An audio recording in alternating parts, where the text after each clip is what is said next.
സ്തോത്രം. എബ്രായലേഖനം 2-ാം അധ്യായത്തിൻ്റെ 1 മുതൽ 4 വരെയുള്ള വാക്യത്തിലെ 3-ാമത്തെ എപ്പിസോഡാണ് നമ്മൾ കേൾക്കുന്നത്. എന്നെ കേൾക്കുന്ന പ്രിയപ്പെട്ടവരെ, ദൈവം അരുളപ്പാടുകൾ കൊടുത്തു. ആർക്ക് കൊടുത്തു? തൻ്റെ ശിഷ്യന്മാർക്ക് കൊടുത്തു. അവർ ലേണിംഗ് പീരീഡ് ശിഷ്യന്മാരായിരുന്നു. അവർ വചനം പഠിച്ച് ആത്മശക്തി പ്രാപിച്ചപ്പോൾ അവർ അപ്പോസ്തലന്മാരായി, ദൈവത്താൽ അയക്കപ്പെട്ടവരായി മാറി. അവർ പറയുന്നതും അവർ ചെയ്തതുമാണ് നമ്മൾ അനുകരിക്കേണ്ടത്. പൗലോസ് എന്താ പറഞ്ഞത്? നിങ്ങൾ ഞങ്ങളെ അനുകരിപ്പീൻ, ഞങ്ങൾ നിങ്ങൾക്ക് കാണിച്ച മാതൃക പ്രകാരം നടക്കുന്നവരെയും കുറിക്കൊള്ളുവീൻ. ഇന്ന് കാണുന്ന രാഷ്ട്രീയ പ്രവേശനത്തിലേക്ക് സഭ പോണമെന്ന് പറയുന്നവരെ നിങ്ങൾ അനുകരിച്ചാൽ നിങ്ങളെ പിന്നെ നരകത്തിൽ കണ്ടാൽ മതി. കാരണം അവർ ദർശനം നഷ്ടപ്പെടുത്തിയവരാ, അവർ വചനത്തിൻ്റെ വ്യവസ്ഥ പുറങ്കാലം കൊണ്ട് തട്ടിക്കളഞ്ഞവരാ. ഞാനതിനെക്കുറിച്ച് പറയുമ്പോൾ പല കാര്യങ്ങൾ പറയാനുണ്ട്, പറയാതിരിക്കാൻ പറ്റത്തില്ലല്ലോ. കാരണം പിതാക്കന്മാരൊക്കെ കഞ്ഞിക്ക് വകയില്ലാത്തവരായി. അവർ കർത്താവ് അവരുടെ കരങ്ങളിലെടുത്ത് ഉപയോഗിച്ചു. അവരുടെ മക്കളും മക്കളുടെ മക്കളും ഒക്കെ വന്നപ്പോൾ ഉള്ള ദൈവകൃപ മുഴുവൻ നഷ്ടപ്പെടുത്തി ഇവരെല്ലാം. പട്ടിണിയും പരിവാരം ഉണ്ടായിരുന്നപ്പോൾ പാട്ടും പ്രാർത്ഥനയും ആരാധനയൊക്കെ ഉണ്ടായിരുന്നു. ഒരു സമൃദ്ധി വന്നപ്പോൾ എല്ലാം നഷ്ടപ്പെടുത്തി. എനിക്കറിയാം, ഞങ്ങളുടെ ഉപദേഷ്ടാവിൻ്റെ മക്കളും കൊല്ലയുടെ കൊച്ചുമക്കളും അവർ ജീവിക്കുന്ന രീതികളൊക്കെ ഞാൻ കണ്ട് വേദനിച്ചുകൊണ്ടിരിക്കുന്നൊരു മനുഷ്യനാണ്. ഞങ്ങളുടെ കർത്താവിൻ്റെ ദാസൻ ആകെ കൂടി ഇടാൻ ഒരു ജുബ്ബയോ ഒരു മുണ്ടോ ഒക്കെ ഉണ്ടായുള്ളൂ. പഴയ ചരിത്രം പറഞ്ഞാൽ ഒരു ദിവസത്തെ ശുശ്രൂഷ കഴിഞ്ഞതിന് ശേഷം കൊണ്ടുവന്ന് കഴുകി ഉണക്കി രാത്രി മുറിയിൽ മുണ്ടിൻ്റെ ഒരൊറ്റം വേറെ സ്ഥലത്തും വേറൊരൊറ്റം വേറെ സ്ഥലത്തും തൂക്കിയിടും. അതിന് വേനും കുന്തമൊന്നും ഇല്ല. ഈ ചെറിയ കാറ്റ് കൊണ്ടൊക്കെ ഉണങ്ങണം. ഉണങ്ങിക്കഴിഞ്ഞതിന് ശേഷം അതിനെടുത്ത് തലങ്ങണിയിൽ വെച്ച് അയൺ ബോക്സ് ചെയ്ത് തേച്ചാണ് രാവിലെ ഇട്ടുകൊണ്ട് പോകുന്നത്. ഇന്നത്തെ രീതിയോ, അലമാര തുറന്നാൽ വാങ്ങി കൂട്ടി വെച്ചിരിക്കുന്ന തുണിയെല്ലാം കൂടി തലയിലോട്ട് വീണ ആൾ ചത്തുപോകും. അതേ അവസ്ഥയിലാണ്. ഞാനങ്ങ് തുറന്ന് പറയും, എനിക്കിനി ഒന്നും നോക്കാനില്ല. ഇട്ടുമൂടാനുള്ള തുണിയുണ്ട്. പിടിച്ചു തുറന്നാൽ ഏത് ഭക്ഷിക്കണം. പണ്ട് എന്ത് ഭക്ഷിക്കുമെന്നായിരുന്നു, ഇപ്പൊ ഏതാ ഭക്ഷിക്കേണ്ട? വെറൈറ്റീസ്. ഇതെല്ലാം കൂടി തിന്നുകൊണ്ട് കൊളസ്ട്രോളും പ്രഷറും എല്ലാം കൂടി കൂടി കൂടി കൂടി കൂടി ഭക്തന്മാരുടെ കാശ് മുഴുവൻ ഹോസ്പിറ്റലിക്കാർ തിന്നുകൊണ്ടിരിക്കുക. എനിക്ക് നന്നായിട്ടറിയാം. മരുന്ന് കുടിക്കുന്നതും ഹോസ്പിറ്റലിൽ പോകുന്നതും പാപമായിട്ട് ആരും ചിന്തിക്കണ്ട. യെശയ്യാപ്രവചനം 53-4-5 വാക്യത്തിൽ സാക്ഷാൽ നമ്മുടെ രോഗങ്ങളെ അവൻ വഹിച്ചു, വേദനയെ അവൻ ചുമന്നു. നമ്മുടെ രോഗത്തിൽ സൗഖ്യം തരാൻ നമ്മുടെ കർത്താവിന് കഴിയും, നമ്മുടെ വേദന മാറ്റാൻ കർത്താവിന് കഴിയും. പ്രത്യേക സമയങ്ങളിൽ വേദനയൊക്കെ വരുമ്പോൾ നമ്മൾ ദൈവത്തോട് നിലവിളിക്കുന്നത് നല്ലതാണ്. ഈ വേദനയും രോഗം വരുമ്പോൾ ദൈവത്തോട് നിലവിളിക്കുക, ദൈവം സൗഖ്യം തരും. ഞാൻ പാപസംബന്ധമായി മരിച്ച് നീതിക്ക് ജീവിക്കേണ്ടതിന് അവൻ തൻ്റെ ശരീരത്തിലുള്ള പാവങ്ങളെ ചുവന്നുള്ള കുരിശിന്മേൽ കയറി അവൻ്റെ അടിപ്പെടാൾക്ക് സൗഖ്യം വന്നിരിക്കുന്നു. ഞാൻ എൻ്റെ ഒരു സ്നേഹിതൻ ബാസിനോട് ചിലപ്പോൾ ഇടയ്ക്കിടയ്ക്ക് പറയാറുണ്ട്, സഹോദര, ഞാൻ രാവിലെ എഴുന്നേറ്റ് യെശയ്യാപ്രവചനം 53-4-5 വാക്യങ്ങൾ ക്യാപ്സൂളായിട്ട് 2-3 ഒക്കെ കഴിക്കും. ചിലപ്പോൾ 2-3 പ്രാവശ്യം വായിച്ച് ധ്യാനിക്കുമെന്ന് എൻ്റെ അർത്ഥം. പത്രോസിൻ്റെ ലേഖനത്തിലെ ആ വാക്യവും രോഗശാന്തിക്ക് വേണ്ടിയുള്ള വാക്യം എടുത്ത് നമ്മൾ വായിക്കും. യാക്കോബ് എഴുതിയ രോഗശാന്തിക്കുള്ള ഭാഗങ്ങളൊക്കെ എടുത്ത് വായിക്കും. സഭയിലെ മൂപ്പരെടുത്ത് എണ്ണ ഊർത്തി പ്രാർത്ഥിക്കട്ടെ. ഇതൊക്കെ ഇന്നെല്ലാം അപ്രത്യക്ഷമായില്ലേ? വലിയ വലിയ വീട്ടിലെ അച്ചായന്മാർ അസുഖം വന്നു കഴിഞ്ഞാൽ ഉടനെ ഡ്രൈവറെ വിളിക്കും. എടുക്കണ വണ്ടി, ഏതെടുക്കണം? കോഫി എടുക്കണോ? വേണ്ടടാ, BMW എടുത്തോ. എടുത്തിട്ടോ നേരെ ഇന്ന ഹോസ്പിറ്റലിലേക്ക് പൊക്കോ. അവിടെ ചെന്ന് കഴിഞ്ഞാൽ ഡോക്ടർമാർ ചെയ്യുന്നത് എന്താ? ഈ അച്ചായൻ്റെ ഹിസ്റ്ററി മുഴുവൻ അവർ വിളിച്ച് ചോദിക്കും. അച്ചായന് 28 വർഷം ഗൾഫിലായിരുന്നു, അമേരിക്കയിലായിരുന്നു എന്ന് കേട്ട് കഴിഞ്ഞാൽ അത് മതി, വേറെ ഒന്നും വേണ്ട. ഇടയ്ക്കൊരു പാസ്റ്റർ പ്രസംഗിച്ചതാണ്. അവിടെ ഡോക്ടർമാർ തമ്മിൽ ഡിസ്കസ് ചെയ്തിട്ട് പറയും, നമ്മുടെ ഹോസ്പിറ്റലിൻ്റെ 5ാമത്തെ നില വരെ നിൽക്കുകയാണ്, ഒരു 8 നിലയെങ്കിലും പണിയണം. അതുകൊണ്ട് ഒരു അമ്മാമ്മയും ഒരു അച്ചാനും വന്നിട്ടുണ്ട്, ആവശ്യത്തിനുള്ളത് അവരിൽ നിന്ന് ഊറ്റിയെടുത്തോളാം. ഇതൊക്കെ നടക്കുന്ന ദൈവമക്കളെ. ശരീരം കീറി മുറിക്കുന്ന പോലെ നമ്മുടെ ബാങ്കിലെ കാശ്, നമ്മുടെ പേഴ്സും കീറി മുറിച്ചെടുത്താണ് അവർ ഹീലിംഗ് ഒക്കെ ചെയ്യുന്നത്. കാര്യം ശരി. ഒരു നാട്ടുവൈദ്യൻ്റെ പണ്ട് ഇടയ്ക്കൊരു സഹോദരൻ പറഞ്ഞ് ഞാൻ എപ്പോഴും ഓർക്കും. അത് നല്ലൊരു കാര്യം പുള്ളി പറഞ്ഞത്. ഒരു ചുമയും ജലദോഷമൊക്കെ വന്നു കഴിഞ്ഞാൽ ഇച്ചിരി കുരുമുളകും ചുക്ക് കാപ്പിയും പിന്നെന്താ ഇച്ചിരി ഇഞ്ചിയും ഇതൊക്കെ ഇട്ട് ചെറിയ ചപ്പടി വിദ്യ കഴിച്ചു കഴിയുമ്പോൾ രോഗം സൗഖ്യമാകും. 3-4 കുരുമുളക് എടുത്ത് കടിച്ചു തിന്നുമ്പോൾ തന്നെ ശരീരത്തിലെ അസ്വസ്ഥതകൾ നല്ലൊരു ശതമാനം മാറിക്കിട്ടും. ഈ നമ്മൾ ഈ അടുക്കളയിലുള്ള എക്യുപ്മെന്റ്സ് വെച്ച് തന്നെ നമ്മുടെ ഒരുമാതിരിപ്പെട്ട ചെറിയ രോഗങ്ങളൊക്കെ നമുക്ക് മാറ്റിയെടുക്കാം. ഞാനത് ചെയ്യുന്ന ആളാണ്, അതുകൊണ്ടായി പറയുന്നത്. അതിന് അനങ്ങിയാൽ ഹോസ്പിറ്റലിൽ കൊണ്ട് ചെന്ന് കഴിഞ്ഞാൽ അവരവിടെ പിടിച്ചു കിടത്തിയിട്ട് നമ്മുടെ ശരീരം കീറി മുറിക്കുന്ന പോലെ പേഴ്സും കീറി മുറിക്കും. എത്രയോ പേർക്ക് ഇത് സംഭവിച്ചു കഴിഞ്ഞോ, എത്രയോ പേർക്ക് ഇത് സംഭവിച്ചു കൊണ്ടിരിക്കുന്നു. അതുകൊണ്ടൊരു ഒരു ബുദ്ധിപദേശം വന്നുകൊണ്ട് എടുക്കുക ഈ കാര്യങ്ങൾ. കർത്താവിൻ്റെ അരുളപ്പാടുകൾ നിന്റെ ഹൃദയത്തിൻ്റെ ഉള്ളിൽ സംഗ്രഹിച്ച് ആ വചനത്തിനനുസരിച്ച് ജീവിച്ചു കൊണ്ടിരുന്നാൽ നിന്റെ അകത്തെ മനുഷ്യനും പുറത്തെ മനുഷ്യനും ബലം തരാൻ കർത്താവിന് കഴിയും. ഞങ്ങളുടെ പുറമേ ഉള്ളവൻ നാൾക്ക് നാൾ ക്ഷയിച്ചു പോകുന്നുവെങ്കിലും 2 കൊരിന്ത്യർ ലേഖനം 4-ാം അധ്യായത്തിൻ്റെ 16 മുതലുള്ള വാക്യങ്ങൾ ഇപ്പോൾ ഇവിടെ വായിച്ചാൽ. ഹല്ലേലൂയ. 2 കൊരിന്ത്യർ 4:16 മുതൽ എന്താണ് പൗലോസ് പഠിപ്പിച്ച വചനത്തിൻ്റെ ഗാംഭീര്യം? പെട്ടെന്ന് വായിക്കേ. 2 കൊരിന്ത്യർ ലേഖനം 4:16 മുതൽ. അതുകൊണ്ട്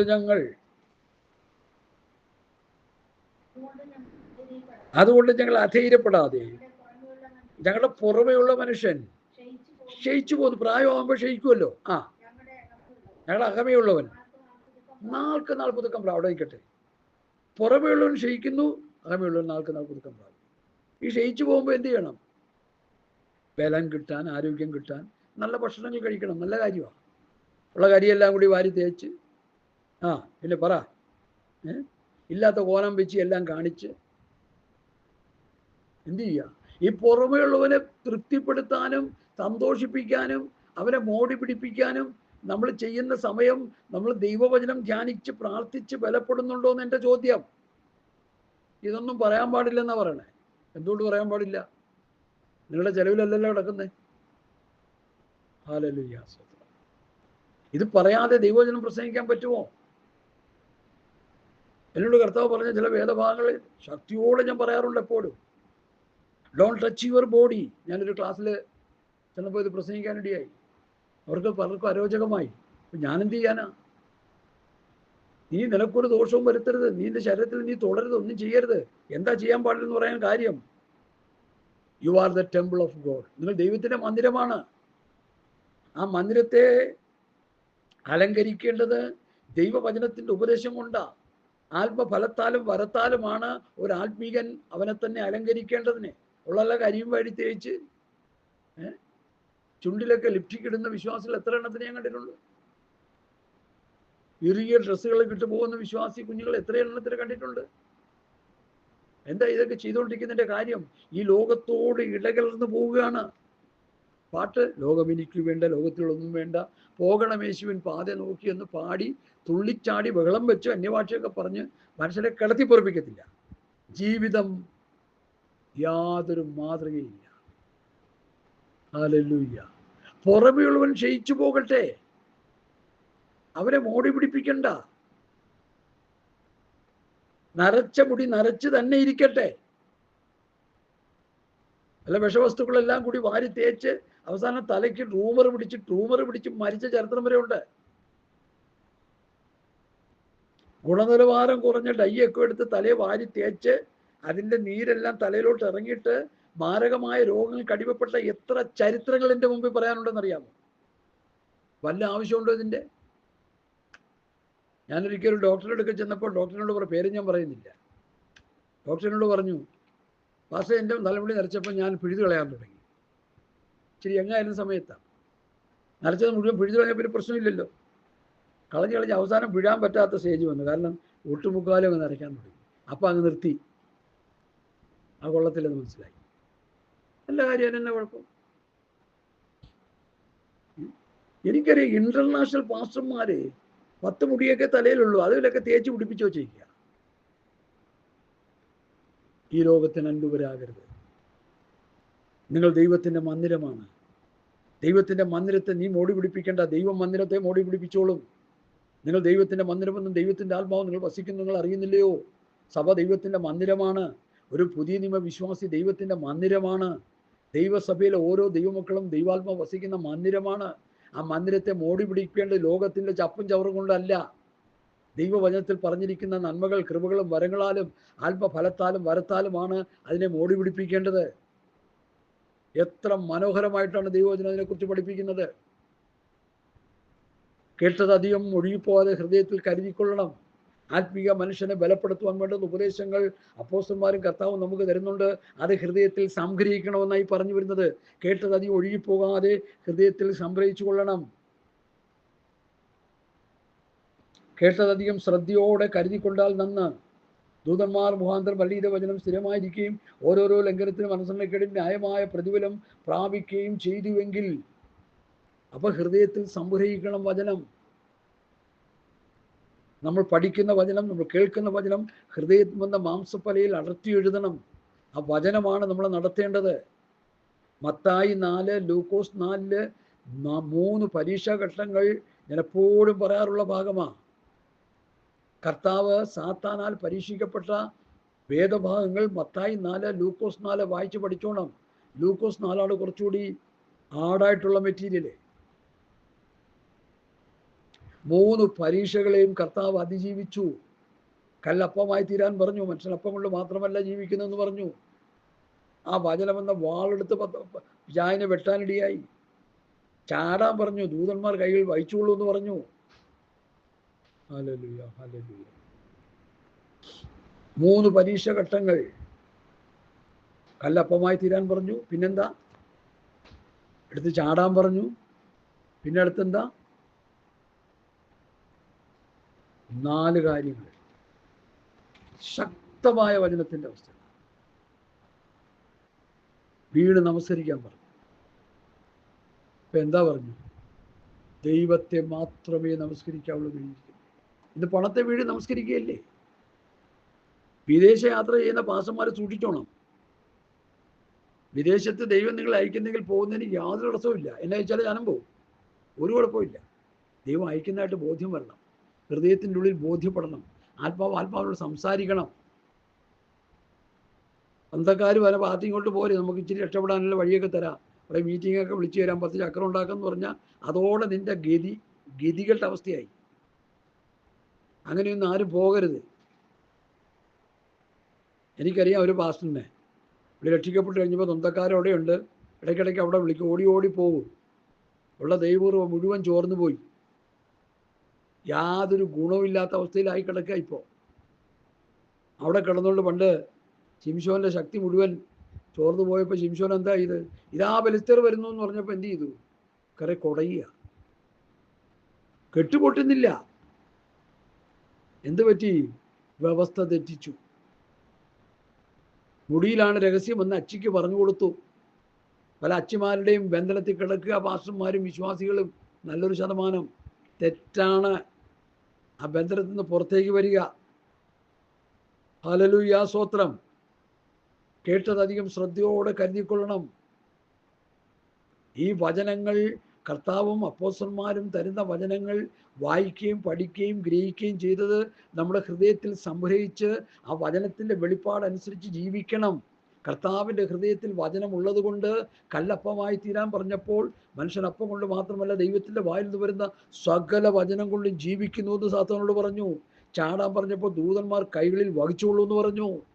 വീട് നമസ്കരിക്കാൻ പറഞ്ഞപ്പോൾ ദൈവമായ കർത്താവിനെ മാത്രമേ നമസ്കരിക്കാവുള്ളൂ എന്ന് ജീവിക്കുന്നു എന്ന് പറഞ്ഞു. ഇത് കേട്ടപ്പോഴേ സാത്താൻ പോയി. ഇന്നത്തെ പാസ്റ്റർമാരായിരുന്നെങ്കിൽ, ഇന്നത്തെ വലിയ വിശ്വാസികളായിരുന്നെങ്കിൽ തലയും കുത്തി വീണ് കയ്യും കാലും ഒടിഞ്ഞ് സ്തോത്രം ആ പലസ്തീൻ നാട്ടിലെ കല്ല് മുഴുവൻ അപ്പമാക്കി, പിന്നെ അപ്പ ഫാക്ടറി തുടങ്ങി, വീണ് നമസ്കരിച്ച് ലോകത്തിൻ്റെ ഭൗതിക അനുഗ്രഹങ്ങളെല്ലാം വാരി കോരി കൂട്ടി കർത്താവിനെ മാനിച്ചു, കർത്താവിനെ അനുഗ്രഹിച്ചു, കർത്താവിനെ വിടിവിച്ചു. നിന്നെ വെടിവെക്കും. നല്ല കഥ. ആരോടായി പറയുന്നേ? 10-55 വർഷമായി ഈ പെന്തക്കോസ്ത് കോളത്തിൽ കിടന്ന് പലരും കാണിക്കുന്ന രീതികൾ കണ്ട് മടുത്ത് മടുത്ത് മടുത്ത് വേദനിച്ചു കൊണ്ടിരിക്കുന്ന ഒരു എളിയ കർത്താവിൻ്റെ ദാസനാണ് ഞാൻ. വിദേശയാത്രകൾ ശുശ്രൂഷകന് ഭൂഷണമല്ല. പൈസയ്ക്ക് വേണ്ടിയുള്ള പരക്കമ്പായിൽ പഴയ നിയമത്തിലൊരു കഥാപാത്രം ഉണ്ടല്ലോ, സ്തോത്രം, നയമാന്റെ പിറകെ ഓടിയ ഗേഹസിക്ക് തുല്യമാണ് നിന്റെ വിദേശയാത്ര. നിന്റെ വിദേശയാത്ര ചെയ്ത പാസ്റ്റർമാരെല്ലാം ഞാനെടുത്ത് സ്റ്റഡി ചെയ്തുകൊണ്ടിരിക്കുക. ഒരു തുള്ളി ദൈവകൃപ അവരിലില്ല. വെറും ജഡത്തിൽ കിടന്ന് പ്രസംഗിക്കുക. ഇപ്പോൾ എനിക്കറിയാമെന്നേ, എന്നോട് രഹസ്യമായിട്ട് വിളിച്ചു ചോദിക്കും, ഞാൻ ചില വ്യക്തികളെ എടുത്ത് മുമ്പിൽ തരാം. ജഡീകന്മാരായി പോയി അവർ. Hallelujah, hallelujah. അതുകൊണ്ട് എന്നെ കേൾക്കുന്ന പ്രിയപ്പെട്ടവരെ, കേട്ടതധികം ശ്രദ്ധയോടെ കരുതിക്കൊള്ളണം. ദൂതന്മാർ മുഖാന്തരം അരുളി ചെയ്ത വചനം സ്ഥിരമായിരിക്കുകയും ഓരോരോ ലംഘനത്തിനും അനുസരണക്കേടിനും ന്യായമായ പ്രതിഫലം ലഭിക്കുകയും ചെയ്തുവെങ്കിൽ, ഈ പ്രതിഫലം എന്നുള്ളത് നിങ്ങൾ കേൾക്കുമ്പോൾ എന്തോ വലിയ സമ്മാനമാണെന്നൊക്കെ ചിന്തിക്കും. സമ്മാനമല്ല, നല്ല ചുട്ട അടിയാണ് ഇവിടെ കാണുന്നത്. അടിയെക്കുറിച്ച് ഈ പ്രതിഫലം എന്ന് പറയുന്നത്. നമ്മുടെ മനസ്സിൽ വരുന്നത് ഒരു ഉന്നയുടെ ടി വി ഒക്കെ കൊണ്ടുവന്ന് ഇങ്ങനെ റിബണൊക്കെ കെട്ടി നമ്മുടെ കയ്യിലോട്ട് തരുന്നതൊക്കെ നമ്മുടെ ഹൃദയത്തിലെ ചിന്ത. ന്യായമായ പ്രതിഫലം എന്ന് പറഞ്ഞാൽ ന്യായമായ ശിക്ഷ. ഇസ്രായേൽ മക്കൾ ഇറങ്ങിത്തിരിച്ചപ്പോൾ ഉണ്ടായിരുന്ന സന്തോഷവും പ്രത്യാശയും ഒന്നും ഈ യാത്രയിൽ ഇല്ലാതെ പോയി. അവർ ഓരോ ദിവസവും പ്രമാണം ചവിട്ടി മെതിച്ച് പോയിക്കൊണ്ടിരിക്കുകയായിരുന്നു. ദൈവം നടത്ത അത്ഭുത വഴികൾ അവർ മറന്നുപോയി.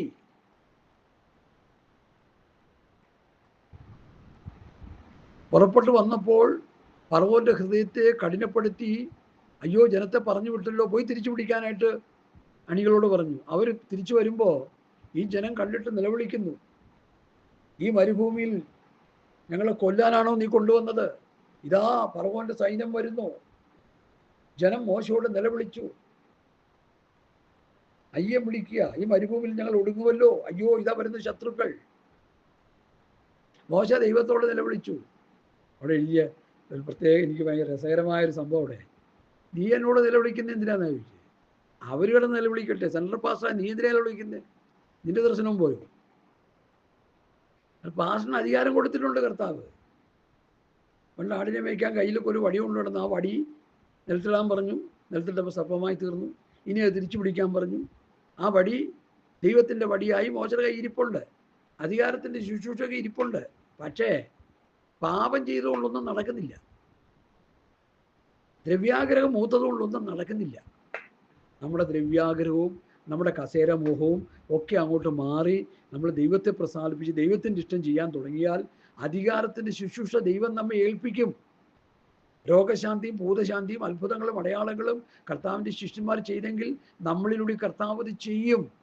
റോമർ 15:18 എടുത്തൊന്ന് വായിച്ചേ. റോമർ 15:18. ആ നിലവാരത്തിലേക്ക് ശുശ്രൂഷകന്മാർ മാറിയാൽ മതി. നമുക്ക് ചെയ്യാൻ പറ്റാത്ത എന്താന്ന് ചോദിച്ചാൽ നമ്മുടെ ജീവിതത്തിൻ്റെ പരാജയമാണെന്ന് നമ്മൾ മനസ്സിലാക്കണം. റോമർ 15:18 കർത്താവിൻ്റെ പഠിപ്പിച്ചൊരു വചനമാണ്. ക്രിസ്തു താൻ മുഖാന്തരം ജാതികളുടെ അനുസരണത്തിനായിട്ട് വചനത്താലും പ്രവൃത്തിയാലും അടയാളങ്ങളുടെയും അത്ഭുതങ്ങളുടെയും ശക്തി കൊണ്ടും പരിശുദ്ധാത്മാവിൻ്റെ ശക്തി കൊണ്ടും പ്രവർത്തിച്ചതല്ലാതെ മറ്റൊന്നും മിണ്ടുവാൻ ക്രിസ്തു ഞാൻ മുഖാന്തരം പ്രവർത്തിച്ചു. ഞാനങ്ങ് സൈലന്റാ. ഈ സങ്കീർത്തനത്തിൽ PSLM എന്നൊക്കെ എഴുതിയേക്കുന്നു. ആ പി നമ്മൾ ചേർത്ത് വായിക്കാറുണ്ടോ? സാംസൺ എന്നല്ലേ നമ്മൾ പറയുന്നേ. പി സൈലന്റാ എന്ന് പറഞ്ഞാൽ പൗലൂസ് അങ്ങ് സൈലന്റാ. കർത്താവ് തന്നിലൂടെ പ്രവർത്തിക്കുക. ഇപ്പം നമ്മളിവിടെ കിടന്ന് കർത്താവിന് വേണ്ടി പ്രവർത്തിക്കുക. പണ്ടൊരു പാസ്റ്റർ ആണ്ടർ യോഗത്തിന് പറഞ്ഞു, ഒരു ഗുണമില്ലാത്തൊരു പാസ്റ്ററായിരുന്നു. എനിക്ക് അങ്ങോട്ടറിയാം. എനിക്ക് കഴിഞ്ഞ വർഷം കർത്താവിന് വേണ്ടി ഒത്തിരി പ്രവർത്തിക്കാനിടയായി. ആക്കറിയാം എന്താ പ്രവർത്തിച്ചെന്ന് ആക്കറിയാം. അതിനെക്കുറിച്ചൊക്കെ പറയാൻ തുടങ്ങിയാൽ പിന്നെ ഇവിടെ അങ്ങ് നിൽക്കില്ല. നമ്മൾ കർത്താവിന് വേണ്ടി പ്രവർത്തിക്കേണ്ട, കർത്താവ് നമ്മളിലൂടെ പ്രവർത്തിക്കും. അതിനൊരു ഉപകരണമാക്കി കൊടുക്കാമെന്നാണ് വചനം പറയുന്നത്. ഒരു മെക്കാനിക്കിൻ്റെ കയ്യിലിരിക്കുന്ന ഒരു സ്പാനർ അല്ലെങ്കിൽ ഒരു സ്ക്രൂ ഡ്രൈവർ ഒരു സ്ക്രൂ തിരിച്ചു കയറ്റുമ്പോൾ ആ സ്ക്രൂ ഡ്രൈവറിന് എന്തെങ്കിലും പറയാനുണ്ടോ? ഒന്നുമില്ല. അത് പ്രയോഗിക്കുന്ന ആളാണ് ആ സ്ക്രൂ ഡ്രൈവർ എടുത്ത് തിരിച്ച് ആ നെറ്റ് ആ മെഷീനിലോട്ട് സെറ്റ് ചെയ്യുന്നത്. ചില നെറ്റൊക്കെ നന്നായിട്ട് സെറ്റ് ചെയ്യണം, അല്ലെങ്കിൽ മെഷീൻ ആടുമ്പോൾ ഇളകി പോരും. കാറിൻ്റെ ടയറൊക്കെ സെറ്റ് ചെയ്യാൻ നേരത്ത് ജാക്കിൽ കാലുകൊണ്ട് ചവിട്ടി ടൈറ്റ് ചെയ്യുന്ന കണ്ടിട്ടില്ലേ? അതുകൊണ്ട് ചെയ്യണത്, അല്ലെങ്കിൽ ഇളകിപ്പോരും ഓട്ടത്തിൽ. ഇത് പലരുടെയൊക്കെ ഇളകിപ്പോയി ഓട്ടത്തിൽ പറഞ്ഞു കിടക്കുക. ഒരെണ്ണം ഒന്നുമില്ല, നെറ്റും ബോൾട്ടൊക്കെ അയഞ്ഞു കിടക്കുക, എല്ലാം പോയി കിടക്കുക, അറിയുന്നില്ല. പിന്നെയും കിടന്ന് ഓടുക. എപ്പോഴാണ് ഇത് നരകത്തിൽ പോയി വീഴുന്നതെന്നൊന്നും അറിയാൻ പറ്റത്തില്ല. അതുകൊണ്ട് എന്നെ കേൾക്കുന്ന പ്രിയപ്പെട്ടവരെയും, പൗലൂസ് റോമാലേഖനം 15:18 പറയുന്നു, ക്രിസ്തു എന്നിലൂടെ പ്രവർത്തിച്ചു, മറ്റൊന്നും മിണ്ടാൻ ഞാൻ തുനിയുന്നില്ല. അത്ഭുതങ്ങളാലും അടയാളങ്ങളാലും വീര്യപ്രവൃത്തികളാലും ഈ അന്ത്യകാലത്ത് അനേകരെ ദൈവം എടുത്ത് ഉപയോഗിക്കാൻ പോവുകയാ. ആര് ഈ ഉപദേശത്തിനെ ഏൽപ്പിച്ചു കൊടുക്കും? അപ്പോസ്തലന്മാർ പറയുന്ന ഉപദേശം അനുസരിച്ച് ജീവിക്കാൻ ആര് സമർപ്പിച്ചു കൊടുക്കുന്നു, അവരിലൂടെ ദൈവത്തിന്റെ മഹത്വം ജനം കാണാൻ പോകുകയാണ്. ഹല്ലേലൂയ. നമ്മുടെ വിദ്യാഭ്യാസമോ നമ്മുടെ ഭാഷാജ്ഞാനമോ നമ്മുടെ കഴിവോ നമ്മുടെ ഒന്നും ദൈവത്തിന് വിഷയമല്ല. നീചരായി ഗണിച്ചിരുന്ന പേത്രനാദിയായ ധീവരരെ ശേഷി കൊണ്ട് അലങ്കരിച്ചു, പരം പ്രേഷണം ചെയ്തവനിയിൽ ഗുരുക്കളാക്കി. നീചരായി ഗണിച്ചിരുന്ന, മീൻ പിടിച്ചു നടന്ന പേത്രനാദിയായ പത്രോസാദിയായ ധീവരരെ, മുക്കുവരെ ശേഷി കൊണ്ട് അലങ്കരിച്ചു. പരിശുദ്ധാത്മാവിൻ്റെ ശക്തി അവരുടെ മേൽ വന്നു കഴിഞ്ഞപ്പോൾ ആത്മശക്തിയിലൂടെയാണ് അവർ ശുശ്രൂഷകൾ ചെയ്തത്. പരിശുദ്ധാത്മാവിൻ്റെ ശക്തിയാലാണ് അവർ ദൈവവചനം സംസാരിച്ചത്. മുടന്തരെ നടക്കുമാറാക്കിയത് അവരിലൂടെയുള്ള ദൈവത്തിൻ്റെ പ്രവൃത്തിയാണ്. കുരുടന്മാർ കാണാനിടയായത് ദൈവം അവരിലൂടെ പ്രവർത്തിച്ചതാണ്. മരിച്ചവരെ ഉയർപ്പിച്ചത് ദൈവം അവരിലൂടെ പ്രവർത്തിച്ചതാണ്. അതിനനുയോജ്യമായൊരു ജീവിതമാക്കി പത്രോസ്, യോഹന്നാൻ, യാക്കോബ്, യൂദാ, പൗലോസെല്ലാം ഏൽപ്പിച്ചു കൊടുത്തപ്പോൾ കർത്താവ് അവരിലൂടെ പ്രവർത്തിച്ചു. ഇന്ന് കർത്താവിന് വേണ്ടി കിടന്ന് കൺവെൻഷൻ നടത്തി ബാങ്കിൽ കൊണ്ടുവന്ന് കാശ് ഡംപ് ചെയ്യുക ചെയ്യുന്നത്. കള്ളക്കണക്ക് പറഞ്ഞ് പന്തലിനിത്ര, കസേരയ്ക്കിത്ര, ഫുഡിനിത്ര എന്ന് പറഞ്ഞ് ഇവർ കമ്മിറ്റിക്കാരെല്ലാം കൂടി ചേർന്നുകൊണ്ട് കാശ് അടിച്ചു മാറ്റുകയാണെന്ന് ഞാനല്ല പറയുന്നത്.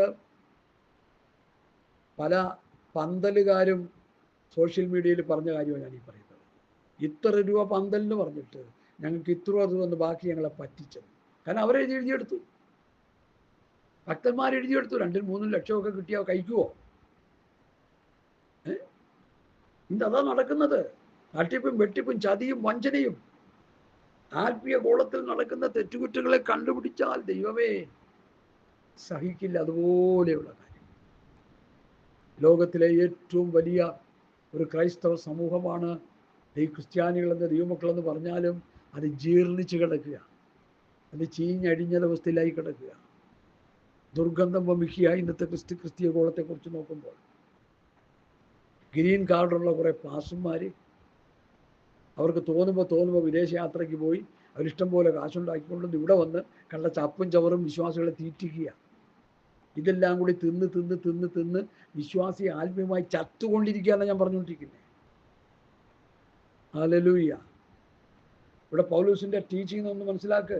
ദൂതന്മാർ മുഖാന്തരം വള്ളിയിരുവതിന് സ്ഥിരമായിരിക്കുകയും ഓരോരോ ലംഘനത്തിന് മനസ്സിലാക്കിയിട്ട് ന്യായമായ പ്രതിഫലം ലഭിക്കുകയും ചെയ്തുവെങ്കിൽ കർത്താവ് താൻ പറഞ്ഞു തുടങ്ങിയതും ദൈവം അടയാളങ്ങളാലും അത്ഭുതങ്ങളാലും വിവിധ വീര്യപ്രവൃത്തികളാലും തൻ്റെ ഇഷ്ടപ്രകാരം പരിശുദ്ധാത്മ നൽകിക്കൊണ്ട് സാക്ഷി നിന്നതും കേട്ടവർ നമുക്ക് ഉറപ്പിച്ചു തന്നതുമായ ഇത്ര വലിയ രക്ഷ, കേട്ടവർ അപ്പോസ്തലന്മാർ നമുക്ക് ഉറപ്പിച്ചു തന്നിരിക്കുന്ന ആത്മരക്ഷയുടെ വചനങ്ങൾ കേട്ടവർ നമുക്ക് ഉറപ്പിച്ചു തന്നതുമായ ഇത്ര വലിയ രക്ഷ ഗണ്യമാക്കാതെ പോയാൽ എങ്ങനെ തെറ്റിപൊഴിയും? ഉണ്ടോ? ഈ ദൈവവചനത്തിന്റെ സത്യങ്ങളെ കാറ്റിൽ പറത്തി പോയാൽ ശിക്ഷാവിധിയിൽ നിന്ന് തെറ്റ് ഒഴിയത്തില്ല. കേട്ടവർ നമുക്ക് ഉറപ്പിച്ചു തന്നതുമായ അപ്പോസ്തലന്മാരിലൂടെ നമുക്ക് ഉറപ്പിച്ചു തന്ന വചനങ്ങൾ, ഗലീല, ശമരിയ എന്ന സഭകളിൽ, ഗലീല, ശമരിയ ദേശങ്ങളിൽ സഭയ്ക്ക് സമാധാനമുണ്ടായി. പ്രവൃത്തി 9:31 വാക്യം ഒന്ന് വായിച്ചേ. ഞാനിത് ഇടയ്ക്കിടയ്ക്ക് ഇങ്ങനെ പറഞ്ഞുകൊണ്ടിരിക്കുക. കാരണം ഇത് കേട്ട് ഹൃദയത്തിൻ്റെ ഉള്ളിൽ ഇത് വചനങ്ങൾ സംഗ്രഹിക്കണം, നിങ്ങൾ സ്റ്റോർ ചെയ്യണം. പല പ്രാവശ്യം കേൾക്കുമ്പോൾ മനഃപ്പാഠമായിട്ട് പഠിക്കാൻ പറ്റും. അങ്ങനെയൊക്കെ ഞങ്ങൾ പഠിച്ചത്. ഞങ്ങളുടെ ദേവദാസൻ ഒരു ഭാഗമൊക്കെ എടുത്ത് 100 പ്രാവശ്യം പ്രസംഗിക്കുമായിരുന്നു. അങ്ങനെ പ്രസംഗിച്ചപ്പോഴാണ് 99ാമത്തെ പ്രാവശ്യം ഞങ്ങളുടെ ഉള്ളത്തിൽ വീണത്. കാരണം ഇത് ഹൃദയത്തിൽ വീഴാൻ സാത്താൻ സമ്മതിക്കില്ല, ഇത് കുത്തിയെടുത്തുകളെ. അങ്ങനെ യഹൂദ, ഗലീല, ശമരിയ എന്നീ ദേശങ്ങളിലെ സഭകളിലൊക്കെ സഭയ്ക്ക് സമാധാനമുണ്ടായി. അപ്പോസ്തലന്മാരുടെ ഉപദേശം കേട്ട സഭയ്ക്ക് സമാധാനമുണ്ടായി. ഇന്ന് സഭകൾക്ക് സമാധാനം ഇല്ല. സഭ ആത്മീയവർദ്ധന പ്രാപിച്ചു. കർത്താവിനോടുള്ള ഭക്തിയിലും പരിശുദ്ധാത്മാവിന്റെ പ്രബോധനത്തിലും നടന്നും പെരുകിയും കൊണ്ടിരുന്നു. ഇന്ന് അങ്ങനെ അത് കാണുന്നില്ല. സഭകൾ വർദ്ധിക്കുന്നു, വിശ്വാസത്തിൽ സഭകൾ ഉറയ്ക്കുന്നില്ല, പരിശുദ്ധാത്മാവിന്റെ പ്രബോധനമില്ല, ബുദ്ധിയിൽ നിന്നുള്ള പ്രസംഗങ്ങളാണ്. പ്രിയമുള്ളവരെ, ഞാൻ എന്തിനാ ഇത്ര ശക്തിയോടെ ഇരുന്ന് വിളിച്ചു പറയുന്നത്? സഭ ആത്മീയമായി തകർന്നു കിടക്കുക. സഭ ആത്മീയമായി തകർന്നു കിടക്കുക. സഭയുടെ ലീഡർഷിപ്പിലുള്ളത് കുരുടന്മാരാ. കുരുടന്മാരെ വഴികാട്ടിക്കൊണ്ടിരിക്കുക. രാഷ്ട്രീയത്തിലേക്ക് സഭ പ്രവേശിക്കണമെന്ന് പറയുമ്പോൾ അത് കുരുടന്മാരുടെ അഭിപ്രായമാണ്, ഒരു ആത്മീയന്റെ അഭിപ്രായമല്ല. ഹല്ലേലൂയ. നിങ്ങൾ ലോകക്കാരായിരിക്കാതെ വണ്ണം ഞാൻ ഈ ലോകത്തിൽ നിങ്ങളെ തിരഞ്ഞെടുത്തു, ലോകക്കാരെ പോലെ ജീവിക്കാനല്ല, ഈ ലോകത്തോട് അനുരൂപരാകരുതെന്ന് കർത്താവ് പറഞ്ഞു. ഹല്ലേലൂയ. എന്റെ രാജ്യം ഐഹികമല്ലെന്ന് കർത്താവ് പറഞ്ഞു. നാം വരുവാനുള്ള ലോകത്തിന്റെ വ്യക്താക്കളാണെന്ന് കർത്താവ് പറഞ്ഞു. നാം പുതിയ ആകാശം പുതിയ ഭൂമിക്ക് വേണ്ടി കാത്തിരിക്കുന്നവരാണ്. നാം 1000 ആണ്ട് വാഴ്ചയ്ക്ക് വേണ്ടി കാത്തിരിക്കുന്നവരാണ്. ശിഷ്യന്മാർ വന്നിട്ട് കർത്താവിനോട് ചോദിച്ചു, എന്ത് ചോദിച്ചു? ഞങ്ങൾ സകലവും വിട്ട് നിന്നെ അനുഭവിച്ചു, ഞങ്ങൾക്ക് എന്താ കിട്ടും? എന്താ ഈ വിട്ടത്? ഞാൻ സാധാരണ എൻ്റെ പ്രസംഗ ഭാഷയെ പറയാറുണ്ട്, ചവിട്ടി പിടിച്ച് വള്ളം കൂട്ട വീണ വള്ളമാണ്, തുണിയെല്ലാം തിരികെ കയറ്റി വെച്ചിരിക്കുക. ആ തുണിയുടെ ഇടയിൽ കൂടിയൊക്കെ വെള്ളം കയറി വരും, അപ്പോൾ കോരിക്കളയും. അതിനൊരു സംവിധാനമൊക്കെ ഉണ്ട് ഉള്ളിൽ. ആ വള്ളമാണ്. പങ്കായത്തിൻ്റെ ശകലം മുറിഞ്ഞു പോയി, ആ ഉള്ളത് വെച്ചുകൊണ്ട് പോകുന്നത്. വലയൊക്കെ ആണെങ്കിലോ പൊട്ടിപ്പറഞ്ഞതൊക്കെയാണ്. ബലഹീനമായ വള്ളവും വലയും പങ്കായും ഒക്കെയാണ്. ഇതാണ് ഞങ്ങൾ വിട്ടത്. ഞങ്ങൾ സകലവും വിട്ട് നിന്നെ അനുഭവിച്ചു, ഞങ്ങൾക്ക് എന്തോ കിട്ടും? ഈ പാപങ്ങളുടെ വാക്ക് കേട്ടിട്ട് കർത്താവ് അവരെ പരിഹസിക്കുകയല്ലേ ചെയ്തു. ഞാൻ നിങ്ങളുവാണെങ്കിൽ അതിനെ പരിഹസിച്ചതന്നെ. പക്ഷെ കർത്താവ് എന്ത് പറഞ്ഞു?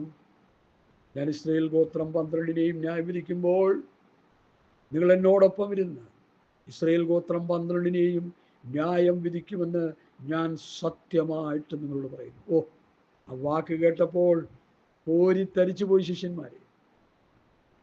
വള്ളത്തിൽ പിടിച്ചു കിടന്ന, മീൻ പിടിച്ചു കിടന്ന, ചാള പിടിച്ചു കിടന്ന പത്രോസ്, യോഹന്നാനും യാക്കോബും ഒക്കെ ഇസ്രായേൽ ഗോത്രം 12നെയും ന്യായം വിധിക്കുന്ന ന്യായാധിപന്മാരായി, ജഡ്ജിമാരായി ദൈവത്തിൻ്റെ കർത്താവിൻ്റെ സിംഹാസനത്തിൻ്റെ അടുത്ത് അവർ ഇരിക്കുമെന്ന് പറയുമ്പോൾ വളരെ പൗലൂസ് എന്താ പറഞ്ഞു? 1 കൊരിന്ത്യർ 6-ാം അധ്യായത്തിൻ്റെ 1-2-3 വാക്യങ്ങൾ ഇപ്പോൾ വായിക്കൂടെ. പൗലൂസ് നമ്മളോട് പറഞ്ഞു, പുതിയ നിയമസഭയ്ക്കുള്ള അവസ്ഥ പൗലൂസ് പറയുക. അത് യഹൂദന്മാർക്കുള്ളതാണ്. ഇത് ജാതികളായ നമുക്ക് പൗലൂസ് തന്നിരിക്കുന്ന വചനമാണ്. പൗലൂസ് ആരാ? ഈ പ്രവാചകനായിരിക്കാം, ആത്മീയനായിരിക്കാം. ഞാനൊരു ദൈവത്തിൻ്റെ കൽപ്പന തന്നവനാ പൗലൂസ്. വായിക്കാം. 6-1 മുതൽ.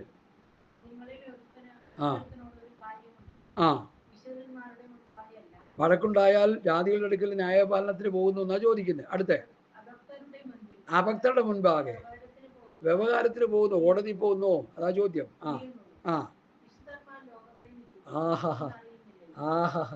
വിശുദ്ധന്മാർ ലോകത്തെ വിധിക്കും. ഞാനത് പൂർണ്ണമായി വിശ്വസിക്കുന്നു. പൗലോസ് ആരാ? പിതാവാം ദൈവത്താലും യേശുക്രിസ്തുവിനാലും അപ്പോസ്തലനായി നിയമിക്കപ്പെട്ടവൻ. ഗലാത്യർ 1:1. പുതിയ നിയമസഭയുടെ അതിശ്രേഷ്ഠ അപ്പോസ്തലനായി പിതാവാം ദൈവത്താലും യേശുക്രിസ്തുവിനാലും നിയമിക്കപ്പെട്ടവൻ വിളിച്ചു പറയുന്നു, നിങ്ങൾ ഭൂമിയിൽ ന്യായം വിധിക്കും. അല്ലേ? എന്താ എഴുതിയിരിക്കുന്നത്? എന്താ വായിച്ചേ? വിശുദ്ധന്മാർ ലോകത്തെ വിധിക്കുമെന്ന് നിങ്ങൾ അറിയുന്നില്ലയോ? അടുത്ത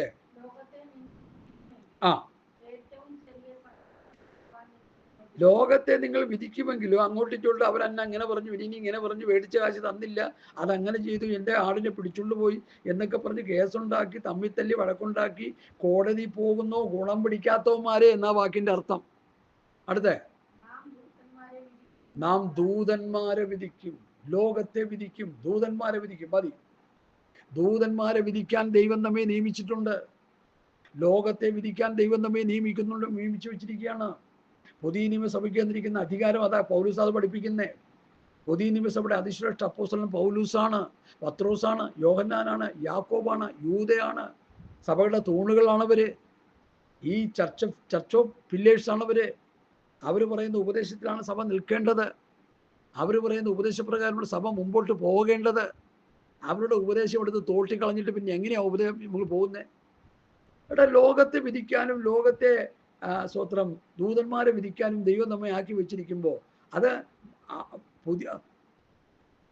പുതിയ ആകാശം, സോറി, 1000 ആണ്ട് വാഴ്ചയിലാണ് സംഭവം നടക്കുന്നത്, ഇപ്പോഴല്ല. ഈ ലോകത്തില് ഭരണകർത്താക്കന്മാർക്ക് കീഴ്പ്പെട്ടിരിക്കാനാണ് പറഞ്ഞത്, അവിടെ തലയെ കയറിയിരിക്കാനല്ല. അവർ രാഷ്ട്രീയക്കാർ നമ്മളെ ഉപദ്രവിക്കുമ്പോൾ ദൈവത്തിന് ഇത് കരയണം. ഇവർ പറഞ്ഞ എന്താ, ഞങ്ങൾ ജയിലിൽ പിടിച്ചുകൊണ്ടിട്ടു. ഇടയ്ക്ക് ഒരു പാസ് പറയുന്നുണ്ടായി, ജയിലിൽ പിടിച്ചുകൊണ്ടിട്ടപ്പോൾ ഒരു പാസ്, രക്ഷിക്കപ്പെട്ട ഒരു പാസ് ഉണ്ടായിരുന്നു, അല്ല, രക്ഷിക്കപ്പെട്ട ഒരു പോലീസ് ഓഫീസർ ഉണ്ടായിരുന്നു. അവരോട് പോയി കംപ്ലൈൻറ്റ് ചെയ്തപ്പോൾ അവർ പറഞ്ഞു റിലീസ് ചെയ്യാൻ പറഞ്ഞു. അങ്ങനെ വിട്ടു, അവരെ സുവിശേഷകരെ വിട്ടു. കാരണം എന്താ, അധികാരത്തിൽ. അപ്പോൾ അതുകൊണ്ട് നമുക്ക് അധികാരം വേണമെന്ന് ഇവിടെ കിടന്ന് കളിക്കുന്നേ. എൻ്റെ പൊന്നെ, നമ്മളെ പിടിച്ചുകൊണ്ട് പോയി വെട്ടി കൊല്ലണം, കൊല്ലപ്പെടാൻ നമ്മൾ മരിച്ച നിത്യതയിൽ പോകുന്നേ. നമ്മുടെ പ്രാണനെ നഷ്ടപ്പെടുത്തിയാൽ നേടിയെന്ന കർത്താവ് പറഞ്ഞത്. നമ്മുടെ പ്രാണനെ സേഫ് ആക്കിയാൽ നമ്മൾ നഷ്ടപ്പെടുത്തിയെന്ന കർത്താവ് പറഞ്ഞത്. ഇതെന്താ അവർക്ക് മനസ്സിലാകാത്ത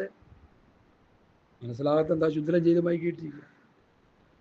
സാത്താൻ ശുദ്രം ചെയ്ത് മയക്കിയിട്ടിരിക്കുക. ഭൗതികൻ തലമണ്ടയിൽ പിടിച്ചിരിക്കുക, കസേര തലമണ്ടയിൽ പിടിച്ചിരിക്കുക. ലോകത്തിന്റെ പ്രൗഢി, ലോകത്തിന്റെ ജഡമോഹം, കൺമോഹം, ജീവനത്തിന്റെ പ്രതാപം, ഇതെല്ലാം പിതാവിൽ നിന്നല്ല, ലോകത്തിൽ നിന്നത്രയാകുന്നു. പ്രതാപമുള്ള ജീവിതം ഒരു സുവിശേഷകന് കോടികൾ സമ്പാദിക്കാൻ വ്യവസ്ഥയില്ല. എന്നെ കേൾക്കുന്ന ആരെങ്കിലും സുവിശേഷന്മാർ കോടികൾ കർത്താവിന്റെ നാമം പറഞ്ഞ് സമ്പാദിച്ച് വെച്ചിട്ടുണ്ടെങ്കിൽ വിറ്റ് തറുതറ കൊടുത്തോ, അല്ലെങ്കിൽ നിന്റെ ചീട്ട് ദൈവം കീറാൻ പോവുക, യാതൊരു സംശയമില്ല കാര്യത്തിൽ. കാരണം പൗലൂസിനെയും പത്രോസിനെയും യോഹന്നാനെയും യാക്കോബിനെയൊക്കെ ഞാൻ പഠിച്ചു നോക്കിയപ്പോൾ അവർക്കൊന്നും വേണ്ട രീതിയിലൊന്നും ഇല്ലായിരുന്നു. പൗലൂസിന്റെ സമ്പത്തിനെ കുറിച്ച് വേദപണ്ഡിതന്മാർ പറയുന്നതും പാസ്റ്റർമാർ പ്രസംഗിച്ച് ഞാൻ കേട്ടിട്ട്, ആ പഴയ പുതപ്പും ചർമ്മലേഖകളും പുസ്തകങ്ങളും കൊണ്ടുപോയി, അത് മാത്രമേ ഉള്ളൂ പുള്ളിക്ക്. തിന്നാനും കുടിക്കാനൊന്നും ഇല്ല. ആരെങ്കിലും എന്താ കൊടുത്താൽ കഴിക്കും, ഇല്ലെങ്കിൽ ഇല്ല. കാരാഗ്രഹത്തിൽ കിടന്നപ്പോൾ പുതപ്പില്ല, അതുകൊണ്ട് പഴയ പുതപ്പ് കൊണ്ടുവരാൻ പറഞ്ഞു. നമ്മളാണെങ്കിലോ സ്പെയിനിന്റെ പുതപ്പിന്റെ അടിയിലല്ലേ കിടക്കണം ഉറങ്ങുന്നത്. എന്നിന്റെ സ്വോത്രം ആര് കേൾക്കാനാ? സ്പെയിനിൽ നിന്ന് കൊണ്ടുവന്ന് കിടന്നോ, അതൊന്നും കുഴപ്പമൊന്നുമില്ല. പക്ഷേ വ്യവസ്ഥയെ നിൽക്കുന്നുണ്ടോ? പ്രമാണത്തിൽ നിൽക്കുന്നുണ്ടോ? ഈ ലോകത്തിന്റെ ഭൗതികത്തെ വലുതായി നീ കാണുന്നുണ്ടോ? ലോകത്തിന്റെ മുൻപാകെ ഉന്നതമായത് ദൈവത്തിന്റെ മുൻപാകെ അറപ്പാണെന്ന വചനം പറയുന്നു. എന്താ സംശയം? എന്താ? ലോകത്തിന്റെ മുൻപാകെ ഉന്നതമായത് എൻ്റെ ദൈവത്തിന്റെ മുൻപാകെ അറപ്പാകുന്നു. ഈ അറപ്പാകുന്ന പലതിനും വേണ്ടിയാണ് ഇന്ന് പാസ്റ്റർമാർ കിടന്ന് തലകുത്തി മറിയുന്നത്. സഭ ഭരിച്ച് എല്ലാത്തിനെയും കൊന്നു കൊളയൊളി നടത്തി. ഇനി നാട്ടുകാരെ കൂടി കൊല്ലണം, അതിനു വേണ്ടിയാ പോണേ. ഹല്ലേലൂയ. എന്തൊക്കെയാണ് ദൈവമക്കളെ നമ്മൾ കേട്ടുകൊണ്ടിരിക്കുന്നത്? രാഷ്ട്രീയത്തിലേക്ക് ദൈവമക്കൾക്ക് പ്രവേശിക്കേണ്ട യാതൊരു കാര്യവുമില്ല. നമുക്ക് ഈ ലോകമായിട്ട് യാതൊരു ബന്ധവുമില്ല. ഈ ലോകത്ത് ജീവിക്കുമ്പോൾ ലോകത്തിന്റെ യാതൊരു മാലിന്യങ്ങളും അശുദ്ധികളും നമ്മളിൽ തീണ്ടരുത്. ഇത് ദുഷ്ടലോകം. ഈ ദുഷ്ടലോകത്ത് നമ്മൾ വിടുവിക്കാനാ കർത്താവ് വരാൻ പോകുന്നത്. ഇത് പാപം നിറഞ്ഞ ലോകമാ. ഇത് പിശാചിന്റെ ഭരണമാണ് ഇവിടെ നടന്നുകൊണ്ടിരിക്കുന്നത്. പിശാച് പ്രഭുവായിട്ട് ഈ ലോകത്തെ ഭരിക്കുക. ഈ ലോകത്തിന്റെ പ്രഭു എന്ന് പറഞ്ഞത് മൗണ്ട് ബാറ്റൺ പ്രഭുവിനെ കുറിച്ച് പറഞ്ഞല്ല, ബ്രിട്ടീഷുകാരൻ പ്രഭുവിനെ കുറിച്ച് പറഞ്ഞല്ല, പിശാചിനെ കുറിച്ചാണ് പറഞ്ഞിരിക്കുന്നത്. Hallelujah, hallelujah.